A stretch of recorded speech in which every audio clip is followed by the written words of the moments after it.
Okay, so here we are in a vineyard which has got vertical shoot positioning. It's got leaf stripping on the morning side. And the last thing you do, which all vineyards do, is called hedging. The grapes tend to like to grow high, and you don't want the energy in the growing season after the grapes are formed to be put into growing green things. You want it to go into the grapes. So what you do is you come through and you hedge the grapes. This limits their height, limits the amount of leaf area you've got to ripen the grapes, and slows down the ripening process to get more hang time, as it's called in California, but more time on the vine to allow the grapes to mature in flavor as well as just gather sugar.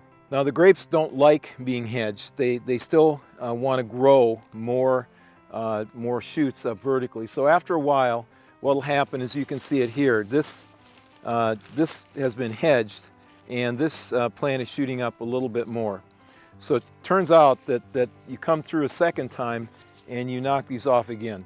In my opinion, hedging, which is sometimes done on the top only, and sometimes in automated vineyards done on both the top and the sides, is destructive to the plant. So we want to minimize the amount of hedging we do. We do it because we have to. The way you minimize hedging is, there are two ways. One is the rootstock under these plants. So the Pinot Noir is grafted onto rootstock, which is a different kind of plant. The rootstock is Corduric 420A, and it's known to be a low vigor plant. And what that means is, it doesn't like to grow big tall plants. You go to Napa, you'll have grapes that are like small apricot trees over your head.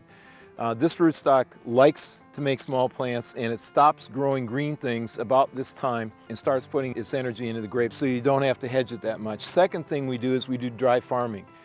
Therefore, we don't water the plants. That's what dry farming means. And what happens later in the year, after the plants in the mid-August start getting colored after veraison, so-called veraison, the grapes stop growing because of the water. So we do hedging. As you can see here, we've done it once. We don't like it. We minimize it by using the appropriate rootstock, a low vigor rootstock, and not watering during the green growing part of the season. Actually, there are many seasons we don't water at all.